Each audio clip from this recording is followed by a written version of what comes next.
are registered companies. A registered company is a company which is organized by getting its registered with the Registrar of Companies under the provisions of Companies Act of country concerned. The formation and working and continuity of such company are governed by the relevant provisions of Companies Act. Most of the companies in the field of industry and commerce registered companies. In India, such companies are registered under Indian Companies Act of 1956. The second base on which the companies are categorized or typed are the base of liability. On the basis of liability, company may be classified into three parts. First one, limited liability company, companies limited by shares, and the third one, companies limited by guarantee. Limited liability companies are those companies where the liability of the members of the company is limited to the extent of nominal value of shares held by them.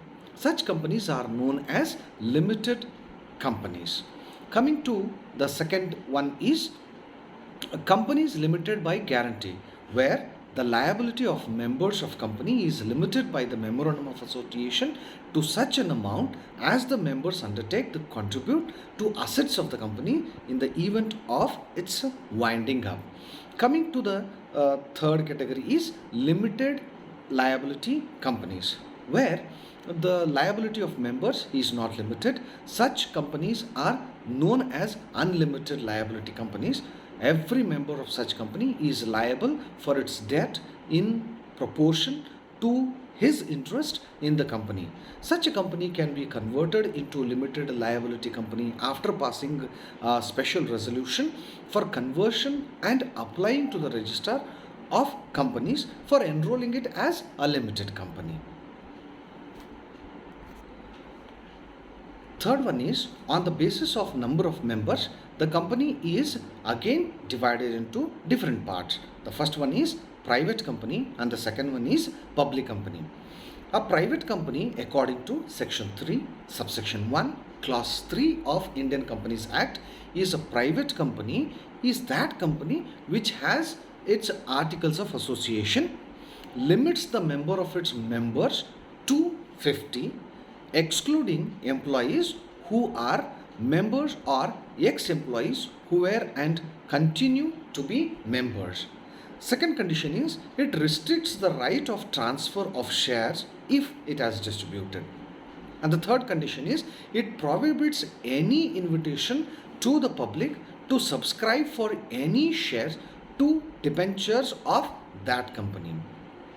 The features of this private company are the private company restricts the right of transferring the shares and it limits the number of its member to 50, excluding the members who are employees or ex-employees who were and continue to be the members. And the third feature is a private company cannot invite the public to subscribe for its shares or debentures.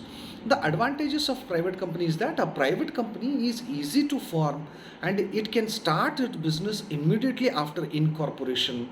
It may pay remuneration to the directors or managerial person or appoint any of the office of profit without any restrictions.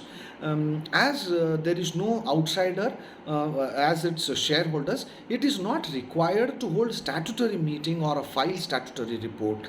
And the fifth advantage is that it may give loan to directors without obtaining consent or approval of central government. And the sixth one is there is a greater flexibility in regard to the management and conduct of business than in the public company. And the second advantage is that the control and the management is generally in the hands of the capital owner, which is not in the case of public company. Coming to public companies, a public company according to section 3 subsection 1 clause 4 of Companies Act of 1956, a public company means a company which is not a private company. A very simple definition. If we explain the definition of this public company according to Companies Act of 1956, you can find out some basic characteristics of public company is that the article do not restrict the transfer of shares of the members of the company. It imposes no restrictions on the maximum number of members of the company. It invites the general public to purchase the shares and debentures of the company. To differentiate the private and public in a simple way, the articles of association in case of public company do not restrict the members to transfer, whereas in private company, if there are shares issued, you cannot transfer them. Coming to the third one, there are no much restrictions imposed on the maximum number of members in public company, whereas private company tells that there should be maximum number of 50 alone. And coming to the last one, in the case of private company, as there is no capital subscription, there is no necessary of making any type of invitation to the general public to purchase the shares, whereas in public company you subscribe the capital from the general public, so you need to invite the people, or you can allow the outsiders to purchase the shares from your company.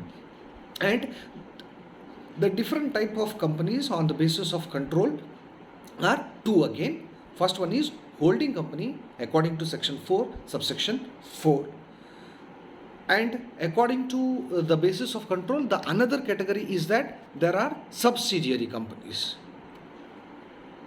The information on subsidiary company is given in the section 4 subsection 1.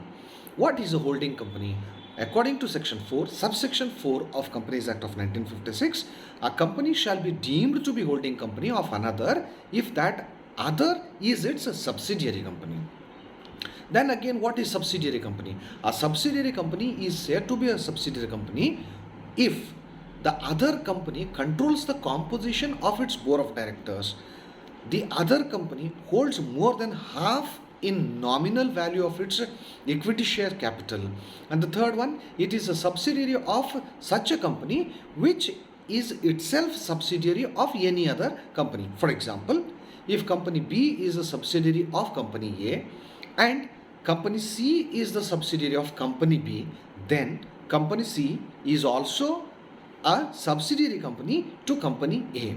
If company D is a subsidiary of company C, it also becomes a subsidiary of company B and company A. Coming to the fifth base for the types of company is on the basis of ownership. On the basis of ownership of the companies are categorized in two parts. First one is a government company, second one is non-government company. According to section 617 of the Companies Act 1956, a government company means any company in which not less than 51% of the paid up share capital is held by the central government or by the state government and includes the company which is a subsidiary of government company. It may be a public company or a private company. Coming to what you call non-government company. A non-government company means a company which is not government company. The majority of the companies in India belong to this category. There are other also types of companies such as foreign company. A foreign company means a company incorporated outside India but has established business in India. These companies may be of the following types. A company is incorporated outside India which is established in place of business in India after the commencement of Indian Companies Act of 1956. A company incorporated outside India which is established a place of business in India before the commencement of this act and continued to have such a place of business in India at the time of commencement of this act. Registrar Companies Act 30 days from the date of establishment has got certain rules and that is procedures. The first one is a certified copy of the memorandum of and articles of association of the company is translated into India and Indian language, maybe sometimes also in English.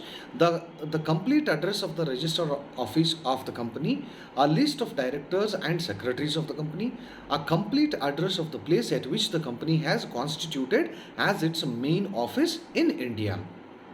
Coming to the last type of company is one-man company. One-man company is that company where one man holds practically the whole of the share capital of the company, and in order to meet the statutory requirement of minimum number of members, some dummy names are added. The dummy names which are added are mostly the relatives or friends of principal shareholder. One-man company is a legal entity distinct from its members. The company in company law is equivalent to natural person and has a legal entity of its own. The shareholder, even if he holds all the shares, is not a company. Neither he nor any creditor of the company has any property legally or equitably in the assets of the company. So this is the meaning of company, characteristics of company, the different types of companies, or the basis on which the types of companies are done.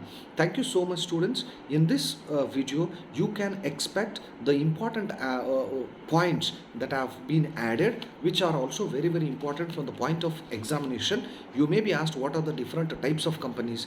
You may be asked a question for the basis on which the companies are categorized. You may also be asked for a 5 marks question asking you to write the features of company, and you may also be asked for 5 marks question what you may be asked to explain in detail any one of the feature of company.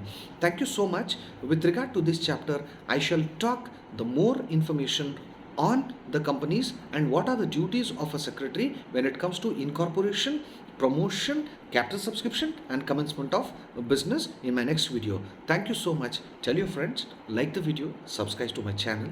Shall see you in my next class. Thanks a lot.